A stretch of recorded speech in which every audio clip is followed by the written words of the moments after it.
ఓం నమో నారాయణాయ. శ్రీ సమర్థ సద్గురు సాయినాథుని వచనామృతములు. జనన మరణాలు అనేవి చక్రం వలె తిరుగుతూనే ఉంటాయి. పుట్టుక మరణానికి దారితీస్తుంది, మరణము పుట్టుకకు దారితీస్తుంది. పుట్టుట గిట్టుట ఒకటి మరొక దానికి దారితీస్తాయి మరియు ఒకటి మరొక దాన్ని అనుసరిస్తుంది. అలాగే రాత్రి పగలు కూడా చక్రీయ మార్గంలో జరుగుతూనే ఉంటాయి. రాత్రి పగటికి, పగలు రాత్రికి దారితీస్తుంది. ఒకటి మరొక దానికి దారితీస్తుంది మరియు ఒకదాన్ని మరొకటి అనుసరిస్తుంది.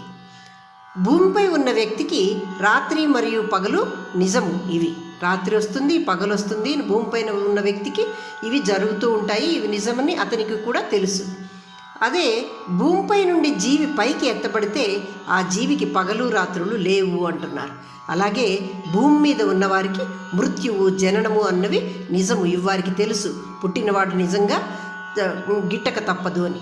అలాగే మట్టిపై నుండి పైకి లేపబడితే ఆ జీవికి పుట్టుక మరణము లేదు అని చెప్పారు. ఇటువంటి పుట్టుక మరణము మరియు రాత్రి పగలు వంటి చక్రీయ భ్రాంతి మార్గాన్ని అధిగమించిన మానవుడు ఈ చక్రీయ మార్గాన్నే నిర్వహించేవాడుగా స్థాపించబడతాడు అంటున్నారు సాయి. అనగా ఈ జీవిత చక్రము నుండి బయటపడము, ఇది అంతా భ్రాంతి చక్రము, నీయందు నీవు ఈ చక్ర మార్గాన్ని స్థాపించిన వాడివి అగుము అంటున్నారు. అనగా దైవత్వాన్ని సంతరించుకునుము అంటున్నారు సాయి ఇక్కడ.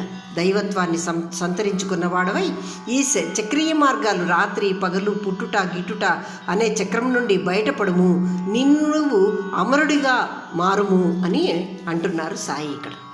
66వ సూత్రము.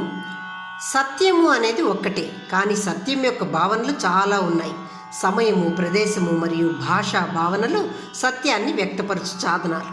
ఈ భావనలు సత్యాన్ని మేఘాల వలె చుట్టుముట్టే గుంపు. కాబట్టి సత్యం ఎల్లప్పుడూ ఉంటుంది, కానీ అది భావనలతో కూడి ఉంటుంది. ఇక్కడ సాయి ఏం చెప్తున్నారంటే సత్యము అంటే నిజము అని అర్థం. ఇప్పుడు ఉదాహరణకు భగవంతుడు ఉన్నాడు అంటాం. ఇది ఒక వ్యక్తి ఉన్న ప్రదేశాన్ని బట్టి, కాలాన్ని బట్టి మరియు అతని యొక్క భాష, వీటన్నిటిపైన ఆధారపడి అతని భావనాత్మక రూపంలో ఉంటుంది అని చెప్తున్నారు. ఆ వ్యక్తి ఒకవేళ ఇప్పుడు ఒక అతను ఉద్యోగం చేస్తూ తన కార్యాలయంలో ఉంటాడు. అప్పుడు ఆయన భగవంతుడు ఉన్నాడు లేడా అని అడిగితే ఆయన చెప్పలేకపోవచ్చు. ఎందుకంటే ఆ సమయాన అందరి ముందు అతని భావన వ్యక్తపరచలేకపోవచ్చు. అదే ఇంటికి వచ్చాక అతను భగవంతుని చిత్రపటం ముందు మోకరిల్లి దండం పెట్టవచ్చు. అంటే సత్యము అన్నది మన చుట్టూ ఉన్న పరిసరాలపైన, అతని యొక్క మనసులో ఉన్న భావనలపైన ఆధారపడి ఉంటుంది, ఆ సమయ ప్రదేశాలను బట్టి అంటున్నారు సాయి. కానీ మనము ఉన్నాము అనే నిజం మాత్రము అది నిజంగానే ఉంటుంది, ఇది భావన కాదు. మనము ఈ విశ్వంలో, ఈ విశ్వ ప్రపంచంలో ఒక అంగమై మనం కూడా ఉన్నాం. ఇది మాత్రం నువ్వు గ్రహించు అంటున్నారు సాయి. నిజంగా నువ్వు ఈ ప్రపంచంలో, ఈ విశ్వంలో ఒక భాగమై ఉన్నావు అనేది మాత్రము తప్పకుండా గ్రహించు అంటున్నారు సాయి. మాయలో మాత్రం పడవద్దు, నువ్వు ఇక్కడ లేవని. ఎందుకంటే మనిషి జీవితం ఎంతో విలువైంది, నీవు మనిషిగా ఉన్నది నిజం. కాబట్టి సత్యభావనతో ఉండి జీవితాన్ని సార్థకం చేసుకో అంటున్నారు బాబా ఇక్కడ. 67వ సూత్రము. మనిషి భావనాత్మక మాయందు ఊహల్లో ఎల్లప్పుడూ తేలుతూ ఉంటాడు. కానీ గురువు తన స్పృహలో, అంటే తానేమి అని తెలుసుకున్న వ్యక్తి అతను, లేక ఆత్మజ్ఞానాన్ని పొందిన వ్యక్తిగా జీవిస్తాడు.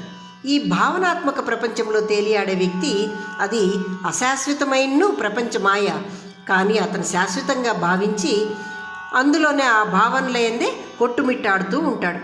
అంటే ఇది మాయలో పడవేస్తుంది జీవిని. ఈ ప్రపంచము మాయ అన్నది మాయలో ముంచుతుంది అటువంటి జీవిని. అదే గురువు యొక్క స్పృహ అనేది శాశ్వతమైంది, నిశ్చలమైంది. ఎందుకంటే అతను ఆత్మజ్ఞానాన్ని పొంది ఉన్నాడు కదా, అందువల్ల. ఇక్కడ భావనలతో మార్పు చెందువాడు మనుష్యుడి కుమారుడు, అదే ఆత్మజ్ఞాన స్పృహతో వ్యవహరించేవాడు దేవుని బిడ్డ అంటున్నారు బాబా. అనగా నీవు ఆత్మజ్ఞానాన్ని పొంది దేవుని కుమారుడుగా ఉండు అంటున్నారు బాబా ఇక్కడ. 68వ సూత్రము.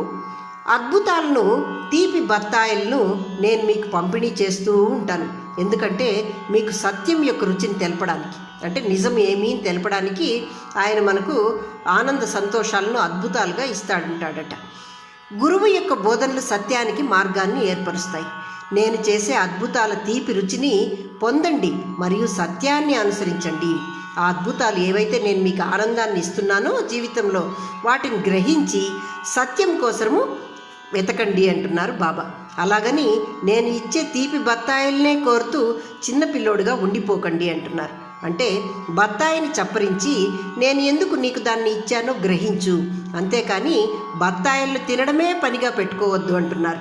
అంటే బాబా సంతోష సంఘటనలు మనకి ఇచ్చినప్పుడు దాన్ని ఆనందించు, కానీ ఈ ప్రపంచం మిథ్య, నేను పొందవలసిన ఆనందం వేరే ఉంది అనే సత్యాన్ని గ్రహించు, దానికోసం పాటుపడు, అంతేకాని ఈ కృత్రిమ సంసార ఆనందాలు అనే బత్తాయిల్నే కోరుతూ ఎప్పుడు అలా జీవించేయద్దు అంటున్నారు బాబా ఇక్కడ.